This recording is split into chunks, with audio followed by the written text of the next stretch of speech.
What is going on, everybody? Taylor here. Thank you so much for coming back to another episode of Make It a Double Feature. Today, I have a very special guest. Every guest is very special, but this guest, we have gone through it together in a faction, and that is a bond unlike anything else, let me tell you right now.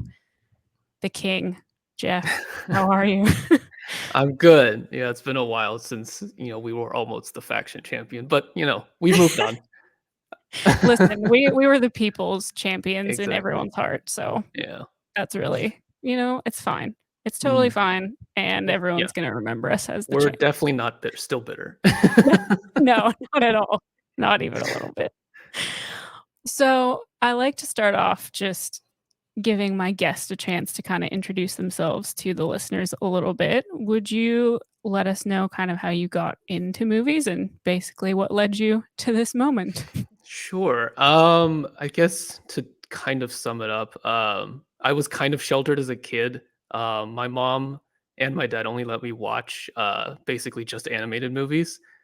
So that's why one of the movies I picked was an animated one. But yeah, it wasn't until probably high school where I started actually actively seeking out movies for myself and just catching up on all the things I'd missed from when I was younger.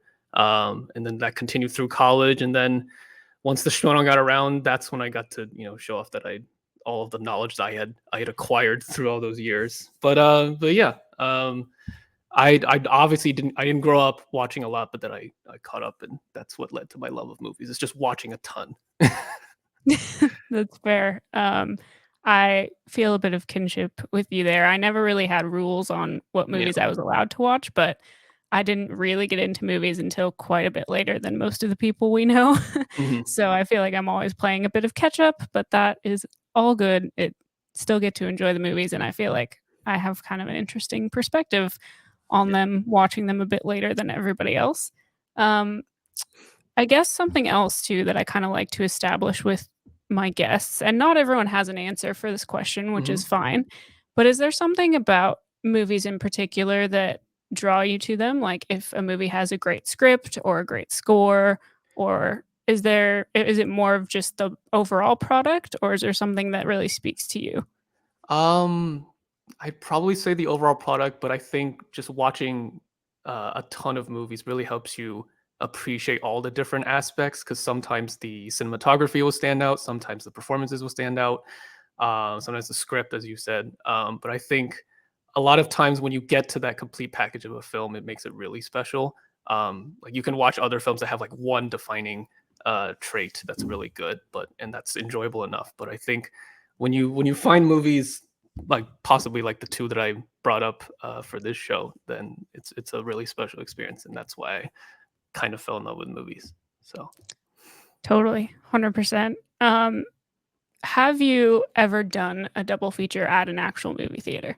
I did one. I think it was last November. I did a double feature of Glass Onion and Fablemans Oh. because I think it was I didn't have to work the next day, and they were both playing right around the time where I could coordinate watching one and then watching the other. But I typically don't do double features because usually I'll watch one movie and be like, okay, I have other things to do, so I gotta take a break and do something else. Maybe I'll come back later and watch another movie, but I don't typically do two in a row because a lot of times I like to pause during a movie, so it takes up even more time. So I don't typically do double features, but that Glass Onion Fablemans was a very recent one that I did enjoy both films. Nice. Yeah, no, I feel like, double features can be a lot of commitment, Hmm. and not everyone has has time Yeah. to do that, but also for me, I'm kinda lame, and double features, like, I have to be really specific about wanting to do one. Like, I'll sit through Hmm. one movie, and then I'll have to, like, get up and go do something, or Right. I don't know. I'm just weird like that. Um, do you think double features at home are actually a thing still with how streaming is? Like, or do you think it's more since we can just throw what on whatever we want at any time, that's not really something that we could even call a double feature at this point? I guess it depends on, what how much time you have obviously and like if you're looking to do like a themed double feature. Obviously if like two movies are available and you see like similarities between the two of them immediately, you're probably going to throw one on right after the other, but it's probably the concept of a double feature is not as prevalent as it used to be because everything's available on all these different services. Yeah, that's what I was kind of thinking too, because I've been asking people that question every episode, and it kind of is like an interesting conversation of what do you consider a double feature if you just throw two movies on in a row? Is that a double feature, Right. or is it Is there a something so purpose like behind it? what do you think makes a good like actual double feature? I think, yeah, I think there has to be some sort of connective thread between the two, if whether it's the themes or like maybe it shares the same actors or same directors. It's just like one specific similarity, it probably has to have to be considered a true double feature. Yeah. Yeah, I think so too. I think otherwise you're just kinda throwing on Yeah, you're you're just kinda watching just two doing like movies. a movie day. Exactly. Well, with that, I guess we can lead into the double feature that you chose for today. What led you to this double feature? And then introduce our listeners to what we're gonna be talking about. So this is I've dubbed the Asian generational trauma double feature because it's very specific to me and personal to me. It's Turning Red and Everything Everywhere All at Once. Uh, so there you go. That is the generational trauma double feature, I Yeah. feel, if there ever was one. So, I guess we can start off with, um, do you have a specific order that you think this double feature should be watched in, or what's kind of your approach to these movies Um, in terms of that? this could go either way, but I think I'd probably start with Turning Red just because it's the lighter fare of the two, and then you end with Everything Everywhere. If I had to pick which movie's better, quote unquote, I'd end with Everything Everywhere as the slightly better movie. But obviously both are good in my opinion. Yeah, yeah, definitely. Well, I guess we can start with talking about Turning Red then. Mhm.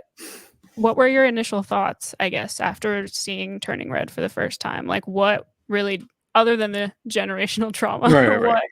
what did you kind of gravitate towards about this movie? I mean, I think as soon as it was announced, I was in because of the Asian connection to the story, and it was also from the same woman, I believe, who directed that short film Bao Yeah, about yeah. the dumpling that becomes sentient, and that freaked everyone in the theater who wasn't Asian.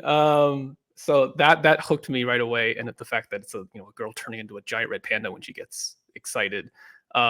Just like a crazy out there concept that I was like, okay, I'll check this out. And then after the first time I watched it, it was with a bunch of friends, all of who are also Asian, and we laughed through the entire thing.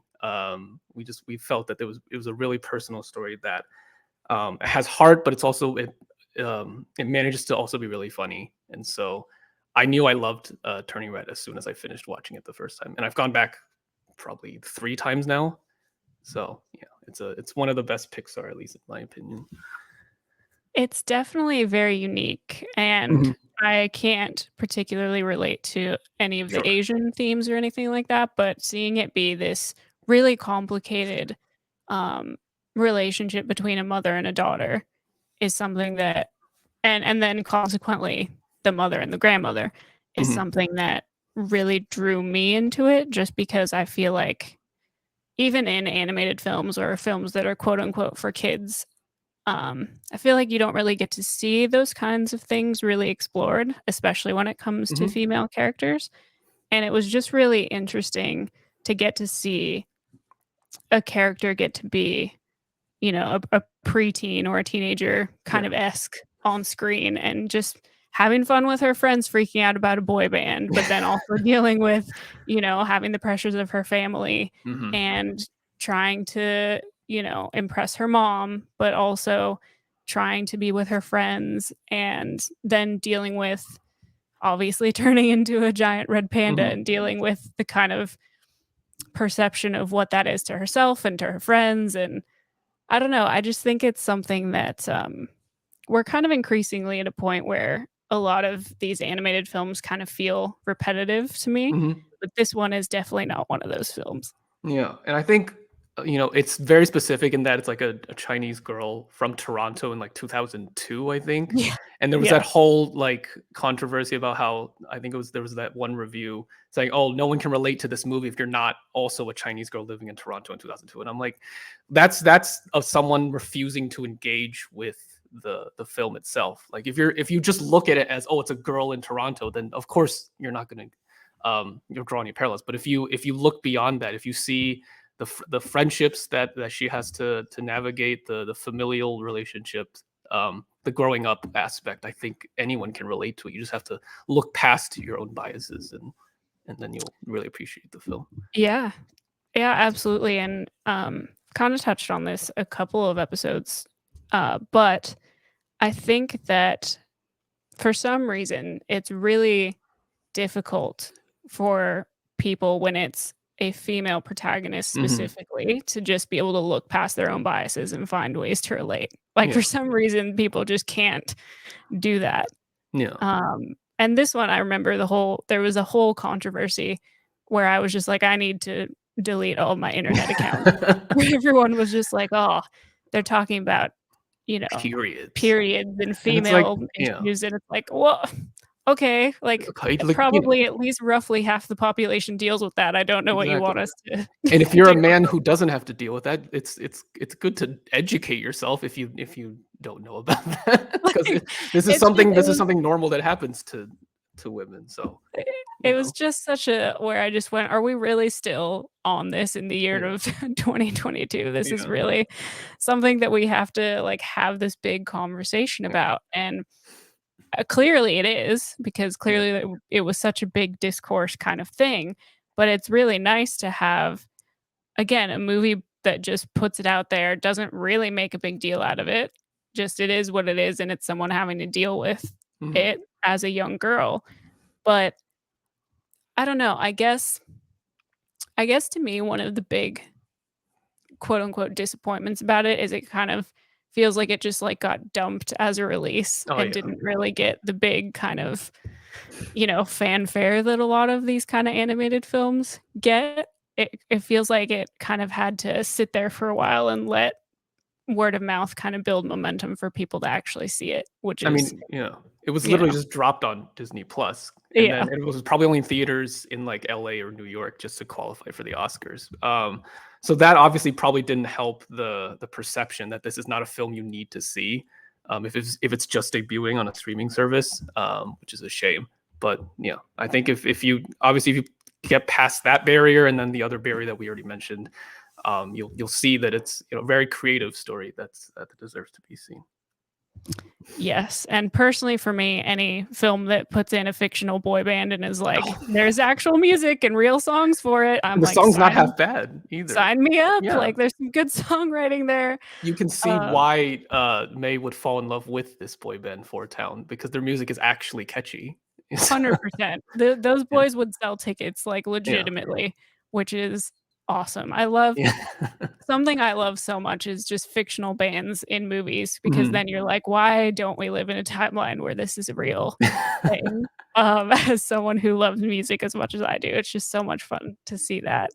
And it's But I ironic guess that, sorry, Billie Eilish was and her brother were the ones who wrote the songs. It was like I she probably wasn't alive when Pixar was first, like, Toy Story first came out, but it's just funny how her and her brother produced good music Oh, for for a boy sure. band. Yeah. It's really cool to see an artist like Billie and her brother put out a song, like, to put their talents into a song like that is unlike anything that Yeah, they yeah. would release themselves. It's Mhm. so cool. Yeah. Um, I guess, obviously there's between these 2 films, there's the Asian tie-in, but I Mhm. do also think it's interesting that, again, we have what I would call a double female protagonist Mhm. film again. Like, obviously, you've got Key, who's sensational in the film, but when I look at the film and I see Stephanie and Michelle, Mhm. like, that is just, again, such a powerful mother-daughter, very conflicted relationship that we get to see on screen. But for you, when you watched the Mhm. movie, what was it that hit you about it specifically when you saw it? For both films, it was the small interpersonal moments that really connected with me. For Turning Red, the scene that really gets me is when her dad finds the video camera of her and her friends just having fun and goofing off, and then he goes to May and is like, "Did you do this?" And he's like, "I like this side of you. Mm, You should keep." And that's what helps her decide to actually keep the red panda. So that, and I've I've had that conversation with my dad because throughout that movie, the dad is more soft spoken of the one, and that's certainly Mhm. true for my family as well. My mom is very outspoken and more I don't know what's the word, abrasive. I don't know if that's the best word to use, but that's the best way that I could put it. And so when the dad gets in there and has the softer moment with the daughter, I think that was really special. And then for everything everywhere, I think it was also near the end when Michelle finds Stephanie like by the car, and it's like I just Mhm. want to be with you. That really hit home because I see a lot of my sister in Stephanie's character, and I see a lot of my mom and Michelle's character. So, um, that was the small moments in both films are what really do it for me. Yeah, I think that's an interesting point because I Mhm. think both films have there are a lot of moments that are fun Mhm. and exciting and colorful, um, but then it really does come down to those interpersonal Yeah, character kind of moments that make both movies really special. yeah. Going into Everything Everywhere All at Once for me.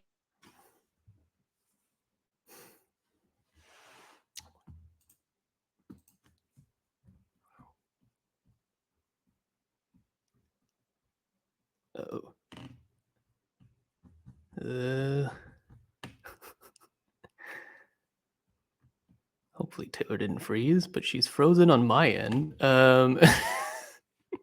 This is probably all getting cut out. Oh, oh, maybe, maybe. Oh, I think we're good now. Okay. That was a long Um, pause. I don't know if it was me or you, but I don't know. My okay. internet is like garbage anyway, Okay, well, but that's getting cut out. yeah, All that's right. fine. This happened last week too, and I've Okay. got some editing to do, which is super fun. Um, so with Everything Everywhere All at Mhm, Once, I didn't really know what to expect going into it, and it really just starts off with throwing you into this chaos of this family, mhm. and it it does that, and then it just throws, like, sci-fi elements at you, and then all of a sudden you're, like, crying because of these interpersonal Mhm. family moments, and I think something it does so well is it really balances all of those things and strikes a really consistent tone. It has a lot of fun, but it also has so much heart in Right. it, and it just feels like such a triumph in that. Like, it feels like one of those lightning in a bottle things where everyone who makes movies sets out to strike something like that, but it very rarely happens like that. Yeah, and I think that's why I picked both of these films as the double feature because they know how to use the full visual medium. They're going crazy with the effects, with like the story beats, but at the end of the day, they're really trying to get at the emotional core of a mom and a daughter, which anyone can relate to. So I think that's why both of these films are similar and also really good to be paired together because they're crazy, but they're also very personal. Yeah. Yeah, absolutely. I think so I've seen Everything Everywhere All at Once twice now, Mhm. and I did get to see it in a theater for the first time, which was awesome. Second time I watched it at home, Yeah. and I do think that while I enjoyed it the first time, watching it a second time, like, really hit me hard emotionally. Mhm. And I think because it is doing so much as a film, that first time I watched it, it was more just me trying to take in, like, everything that was Right. happening and processing it, and then once I had time to sit with it and watched it again, my brain was able to process all the things happening, but then I was able to just focus on the emotional core of the film. Mhm. Um, and sitting there crying about rocks with googly eyes Mm. is Yeah. one of the most iconic things that I think a pair of directors has ever been Yeah. able to accomplish. Yeah. I think I had the same experience where the first time I saw it in the theater, it was just like sensory overload. I was just letting the film wash over me, and I'm like, "Okay, eventually I'll watch this again, I'll be able to process, but the first time I'm just gonna let all of this I'll absorb all of it. Maybe I won't get everything it's trying to say, but then the second time when I watched it at home, I was like, "Wow, this really hit hard," especially at the end, when they're both just breaking down in front of the car, and I'm like, "Yeah, this is." I see so much again. I see so much of my mom and my daughter, but my mom, and my sister, sorry, but also my mom and me, in those relationships. So it's really good the second time, I think. Yeah, yeah. I and that's like I had one of those moments where I was like, "Man, everyone, because all I had heard going into seeing it the first time, I had heard so much hype about it and Yeah. people loved it so much, and it They was called it this the best big movie of all thing. time. Yeah. Yeah, yeah. And I walked out and I was like, "Oh no." It was so much, and like it was really good, but I don't think I get it. And I Mhm. just had one of those moments where I was like, oh no." But then yes, the second time I was like, "All right, no, I get it." I Yeah. totally just needed to give myself time to Mhm. process it. And also I think maybe it was a little bit hard for me because when there's a movie like this where it's Mhm. so emotionally charged and there are parts of it where, I have a very complicated relationship with my own mom and kind of always Mhm. have.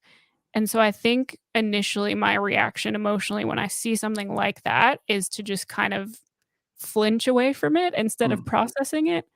Yeah. Um, and so I think watching it a second time, I kind of let myself get emotionally invested into it instead of kind of trying to protect myself from it.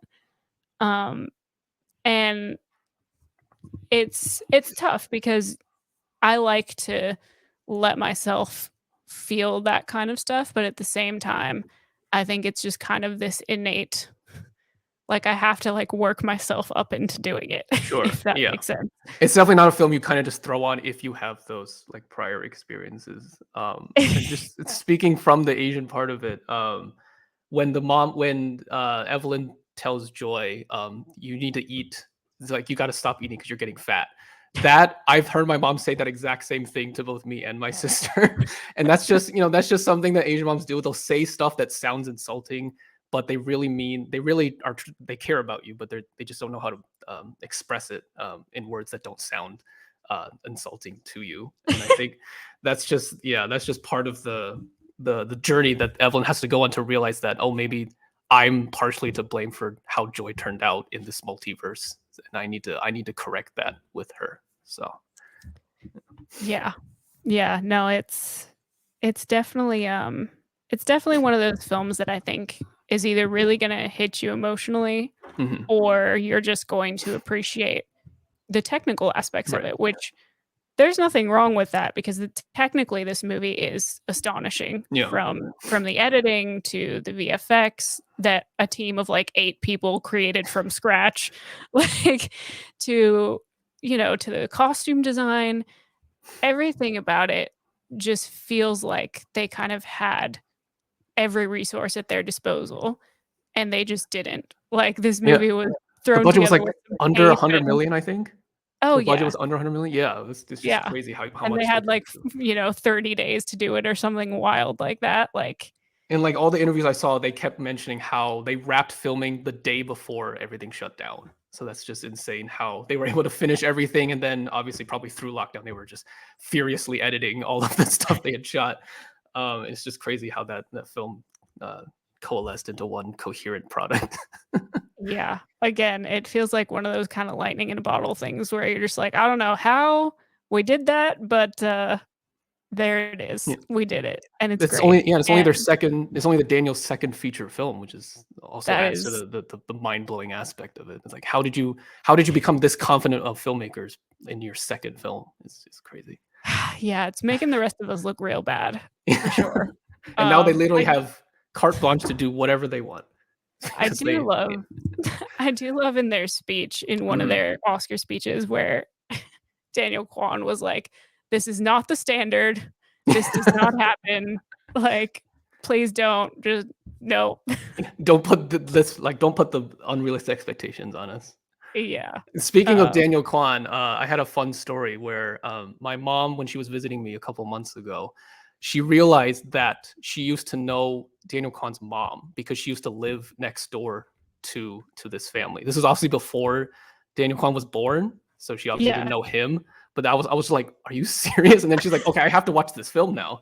When I was like, "Well, I don't know if I want to show my mom my very traditional Asian mom this film, but obviously she kept insisting, and so we eventually sat down to watch it, and I she did like it, even though it wasn't like all of the crazy scenes were to her sensibilities. But I think she really liked it, probably because she has that connection to knowing Daniel Kwan's mother. So That is wild. it's crazy. And then I think my aunt was the one who texted us, the family, a picture of Daniel Kwan's mom holding the Oscar that her son had won.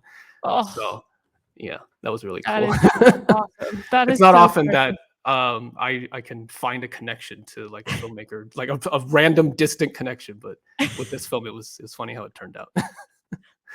That's really cool. I That's know. so funny. Oh man. Well, okay, so do you usually like make it a whole thing to sit down and watch the Oscars? Because we definitely do that. Um, I will try. Yeah, recently I've been trying to at least clear out the schedule for that Sunday and watch it. And the last couple years have been with friends. So yeah, I think it's especially this year because it looked like everything everywhere was going to win a lot of things. So I made it a priority to watch. So how were your stress levels going into that ceremony? Because a lot of people for Mhm, me, I was like, I'm pretty confident Everything Everywhere is gonna win a mhm, bunch of stuff, but at the same time, I don't trust the Academy, and they've right. given me a lot of reasons to not trust them ever Mhm, about anything. mhm, So how were you feeling going into it? Because for me, I stress about it even though it is never gonna affect me personally about any of the things that are an right. outcome, but I Right. sit there and I'm, like, super invested. Yeah, exactly. At the end of the day, it's just us watching movies get awarded arbitrary prizes. But I guess the emotional investment that it's like it just comes up when the Oscars are on is special. So going into it, like I wasn't like gonna be upset if Everything Everywhere didn't ultimately win Best Picture because I wasn't as attached as say the Parasite year when I really wanted Parasite to win Best Picture and nothing else. So going in, I was like, okay, I think it's gonna win, and that'll be really fun if it does, and that'll be really special. But I wasn't gonna be like, oh, it's the end of the world if they don't pick Everything Everywhere. So watching it through when All Quiet had that mini run of winning a lot of technical stuff, I was like, oh crap, please don't let All Quiet win because it's a fine movie, but it's not better than Everything Everywhere. But ultimately, at the end of the day, the majority prevailed, and that was a we have our that I think this is one of the most unique Best Picture winners we've ever had, and so that's really exciting. Yeah, I absolutely Yeah, don't think you can dispute that. It is probably the most outlier of yeah, outlier Best Picture yeah, winners that there is, which is really exciting. yeah. But yeah, the whole internet as a collective was like, "All Quiet was fine, but what are we doing here? Everybody, let's calm down. Let's no I mean, thanks." yeah, and every year there's always the backlash if one film looks like it's going to run away with Best Picture. There's always a backlash of, oh, was that film actually that good? And I Yeah, obviously you saw it for Everything Everywhere, but I didn't feel like it was as loud that minority of people that were like against Everything Everywhere winning everything. So that's yeah. also promising for the future. Yes, yeah, I completely agree. I also think as it was really special, obviously, to see it win Best Picture and see the Daniels get Mhm, rewarded for their work, but honestly, like, seeing Key and Michelle up there, mhm, I was just a mess emotionally. I yeah, was like, this is occasionally we're allowed to have nice things, yeah. These are two basically. people who worked so hard in different ways. One just in action films and in martial arts for the longest time, and the other person had been away for so long because he wasn't finding the roles that Hollywood wanted to give him. So yeah, it was really special to see both of them win. We don't really need to talk about Jim Lee Curtis winning because that's not the best supporting performance in the movie, but that's whatever. I listen, Yeah, yeah, that the whole supporting actress thing was kind of a mess. yeah, At the end of the day, as much as it sucks, I was just excited to see Stephanie actually get sure, yeah. nominated because I didn't think that was gonna happen. Right. Thought they were gonna Yeah. I personally yeah, wanted her to win. I was like, there's no shot against like the titans of the industry and Angela Bassett and Jamie Lee Curtis. There's no way someone getting her first Oscar nomination is going to be either of them. So it was a yeah, foregone conclusion, but it still hurt a little bit. yeah. I mean, yeah, it is exciting though to see Parasite and then to see this and really Mhm, see it. The Academy tends to in the past award something like those films and then have this kind of backlash the following year where it just swings the other way.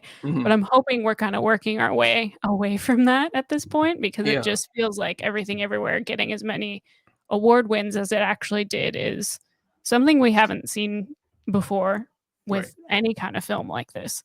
Yeah, and I hope it's the more consistency of like awarding Parasite and then awarding everything everywhere not too long after. So if as long as there's not too many, bad decisions between now and the next Best Picture winner, I think it's the start of a promising trend. So Yes, and hopefully that means we keep getting movies like this that will get financed and greenlit and, mhm, like, I don't know, I just feel like we're in such an interesting time for film. mhm, I feel like as horrible as kind of the peak COVID period was, where things were shut down and movie theaters were in question and no one really knew what was happening, I mhm, feel like some of the films we've gotten as we start to attempt to come out on the other side of it, because yeah, I'm not gonna say COVID is over because it's definitely not, even though we like to pretend that it is. mhm.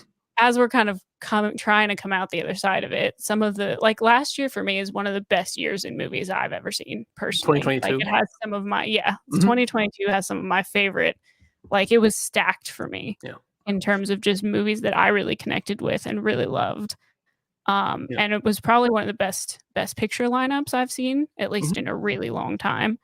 Um, and so that to me is at least exciting, and I'm kind of hoping that that trend continues. Um, but yeah, with the way that streaming is kind of in question now and people don't really know what's happening, I don't know. I guess we're just in a really intriguing place when it comes to film. yeah. And I don't wanna be the person that just pushes diversity for diversity's sake, but if, like, Everything Everywhere winning, and, the Turning Red has proven, I think more Asian stories would be more welcome because we are getting more of them recently, but it's still obviously a very small percentage of all of the movies that come out. And so I think hopefully this Best Picture win can lead to even more personal Asian stories as well as just ones that feel universal, even if it's very specific in its story. Yeah, and honestly, when it comes to film, I'm not even against pushing diversity for diversity's sake, because the amount Mhm. of mediocre white films that Right, just come out all exactly. the time, like, everyone should be allowed to release their mediocre films, Right. I saw like an interview. I think it was. This is completely unrelated, but it was Diane Guerrero from Encanto and Orange is the New Black. She was like, she was talking. She was on the Daily Show with, I think it was John Leguizamo who was guest hosting. And she, at the end of the interview, they're like, just let Hispanic people also make the mediocre films that white people have been making. It's like Yes! yeah, they're allowed to do that because how many passes do we give white filmmakers for making mediocre to bad films? It's just let other people make the mediocre films too.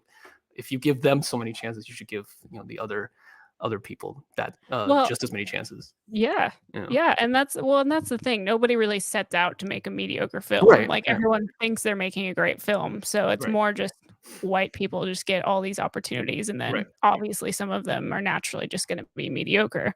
If you don't Um, let people fail, they're not going to be able to learn and make better art in the yeah, future. So yeah. yeah, for sure. Mhm. But, no, I think that, I think it's also interesting that we got Turning Red and Everything Everywhere Mhm. the time that we did, just because, at least for me and for a lot of people I know, kind of, again, after everything that everyone went through with the kind of peak COVID Mhm. time, so many of the films that came out and so many of the things that people were kind of gravitating towards, like, as much as I loved Top Gun: Maverick and Mhm. films that just made me feel comfortable and made me feel happy, um, films like this and, The Fabelmans is another good example, but where Mhm. it's just like, what kinda art are we putting out in the world and what are we leaving behind? And, like, Mhm. what really just kind of exploring those parts of yourself that are really uncomfortable to have to Right. deal with. Um, and I think something that hit me really hard about these 2 films was, you know, being really physically far away from my family for a really long time while all this was kinda Mhm. going on, and kinda having to examine my own relationships with my family and kinda what that was gonna look like going forward. Um, I don't wanna ask you to get too personal or anything, Mhm. but was there anything kind of in your own life that these films made you reflective of?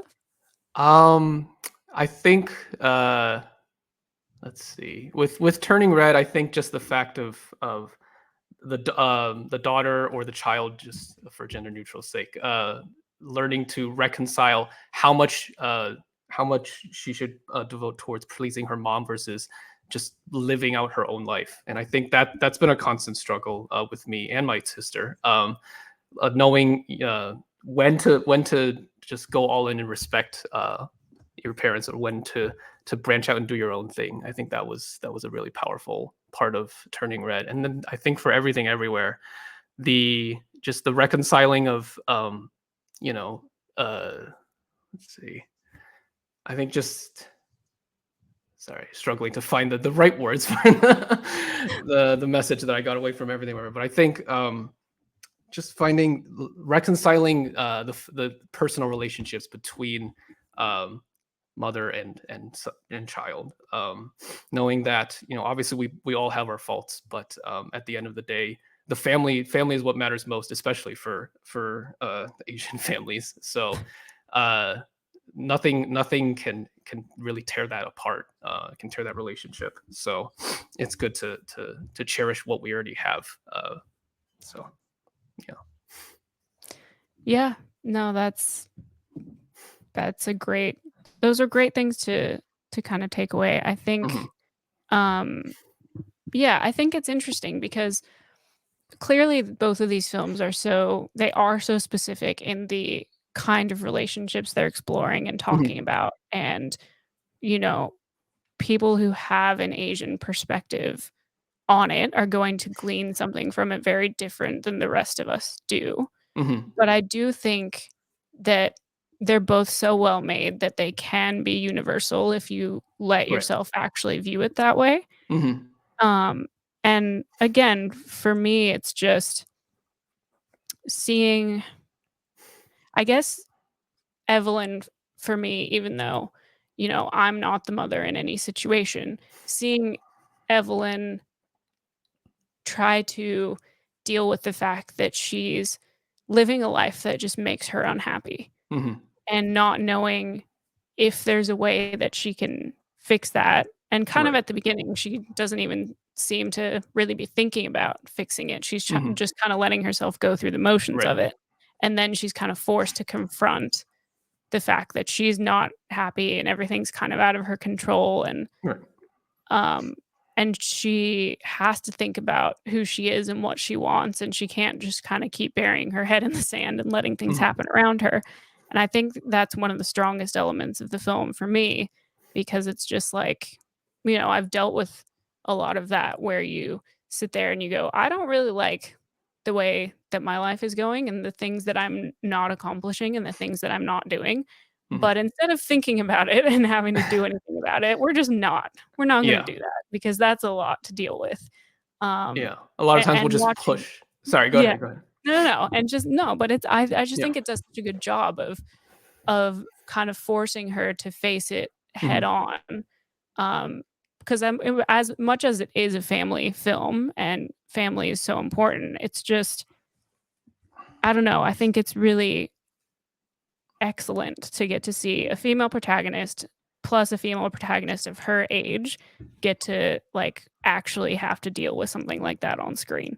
Yeah, and I think oftentimes in my family, we will do our hard or try our hardest to avoid those uncomfortable conversations because we just don't want to deal with it. We already have so much else going on, like Evelyn does in the movie. But I think when we actually decide to have those conversations, it's actually very beneficial to all involved. It's just awkward leading up to it and while you're having that conversation, but afterwards you feel so much better. And I think that's what that film is trying to communicate. Yeah, and it's very much easier said than done, for sure. Hmm. I come from a family of expert non-communicators, like, we just avoid the hell out of everything, Yeah.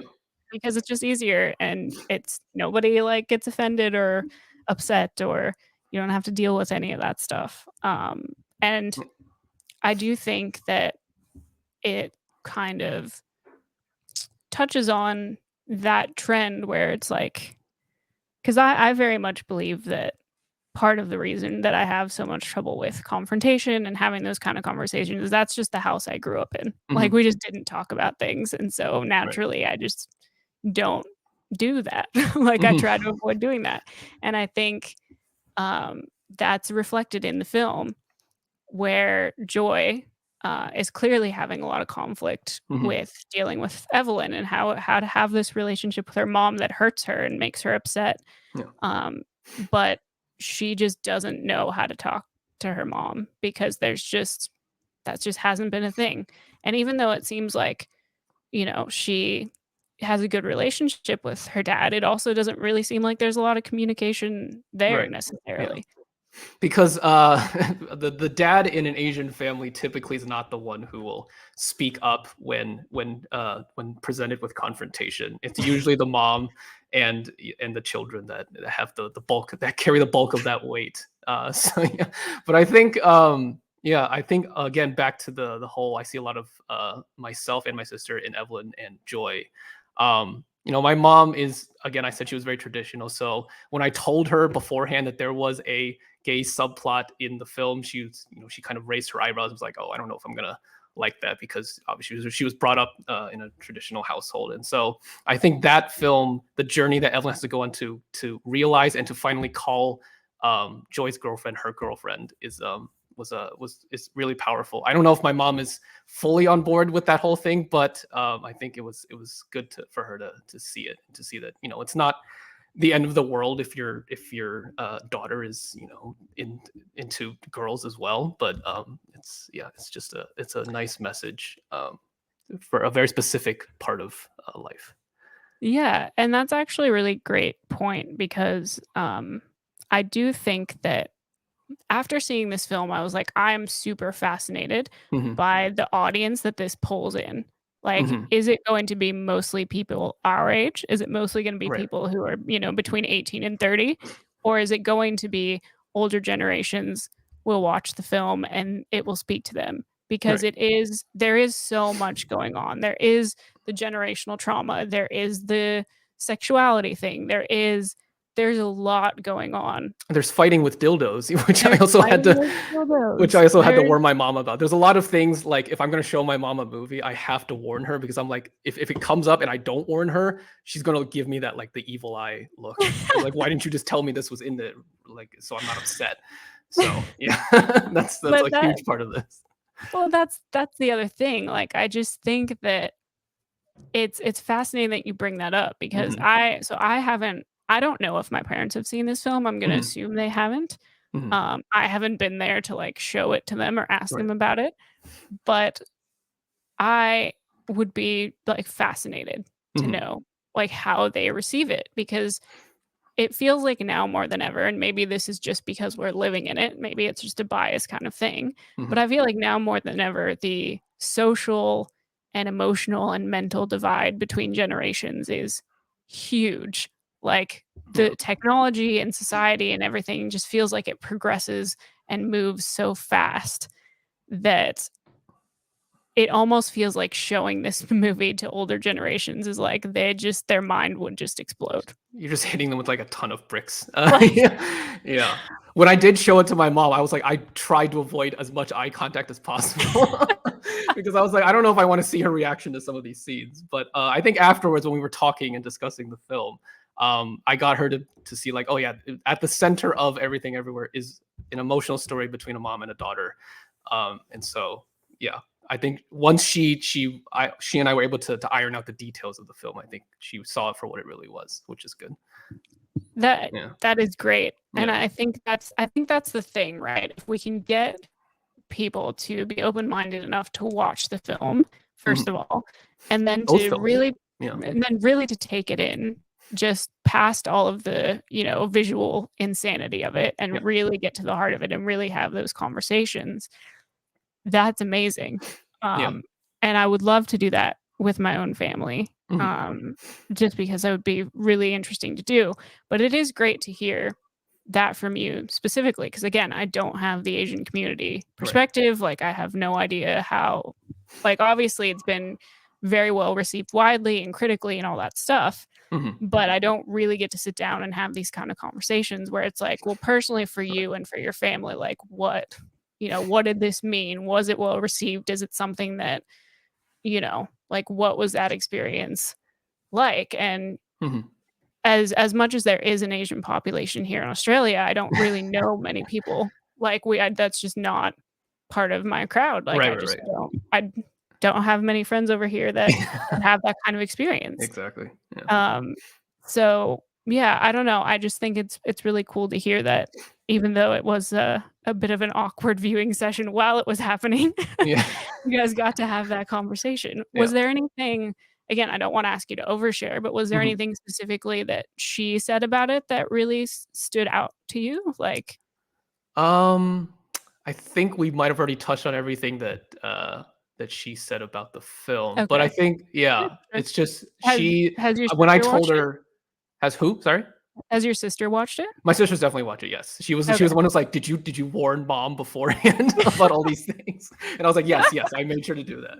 I Okay. think when I told my mom about how I saw a lot of myself in and my sister in Joy, she was like, "Oh yeah, like that did cross my mind when I was watching it." That's So cool. then she pinpointed the rock scene as the one, I think the emotional core of the film as well. Like she said that was a really creative way to get that the message across, and so I was happy that she also appreciated a scene where there's just complete silence and it's all subtitles on screen. I do that's another thing I think is really great, just in general, and I hope that we do start to see more of it, is we're getting films with subtitles or films with, Mhm. more mixed language kind of Right. films that are coming to the forefront, whether it's this or whether it's Parasite. Mhm. And it was really interesting seeing people talk about this film and ask the questions of like, when you speak more than one language, is that really what happens? Where you'll start the Oh yeah, sentence in one language and then you'll switch and then like, which happens it's just all the really time. cool. Happens all the time in my house because a lot of my Chinese is not obviously as good as my mom or my dad's. So a lot of times when I'll start to speak in Chinese because obviously they understand that better. But then when I get to a word that I don't know or don't remember, I'll just switch to English and then translate back and then transition back to Chinese and just back and forth until I finish the conversation. So seeing that little aspect where the Daniels just knew to switch between the two languages was also really special because that's actually how it happens in Asian families. And Which then again is yeah, a small detail that's just really yeah, cool, and it got people talking about it, and it got people asking yeah. questions about it because most of us Americans are heathens and only speak one language, so we don't understand And then I think the how that funniest works. part for me was when Joy has to say hello to her grandpa, the great James Hong, and she's like, "How was your flight?" But in really bad Chinese, and I'm like, I've had that exact same experience where, like, with an aunt or an uncle, I have to say hi to them, and they'll be like, "Is your Chinese like how was your Chinese that poor when when you grow up in a Chinese household?" But yeah, that was especially poignant for me. That's awesome. Dude, Yeah, James Hong is such a legend. and Like, we all kn he's we in all both, knew this, yeah, the films. but, ugh, Yeah, he he's so good. he's so good, and getting to see him up on big award stages and everything, Yeah.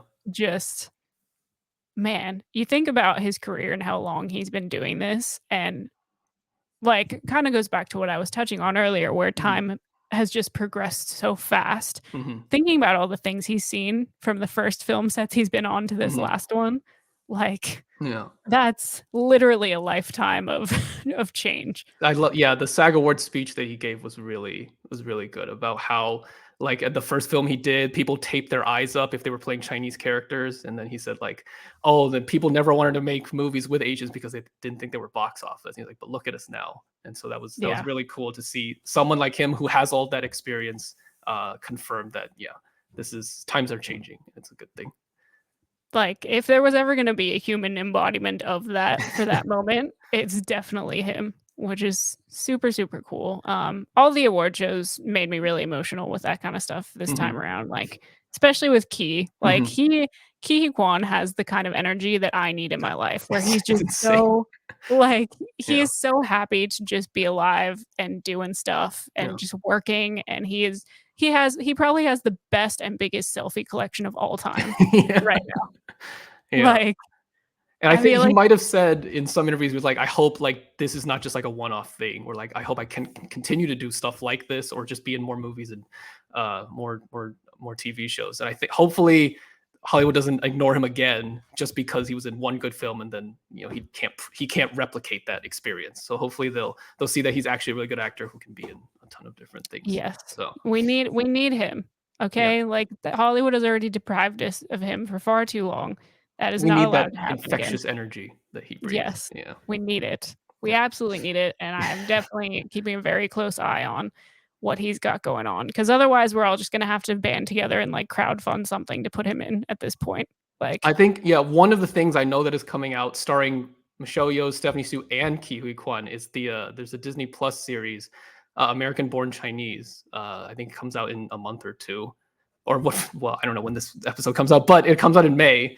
And yeah, it's based on a book that I remember reading as a child, so that should be really good to see all three of them uh, involved in the same project again.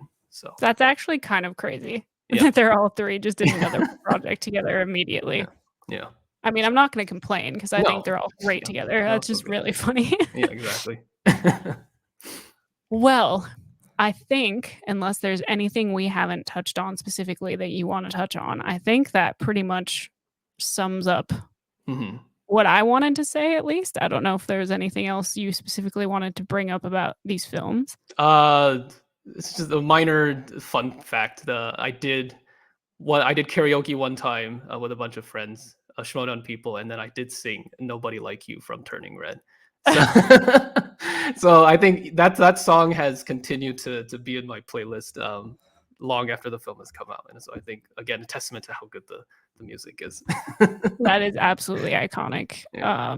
Listen, the Schmodown group, there's a lot you can say about them, but they know how to do some No, karaoke and have some fun times. Man.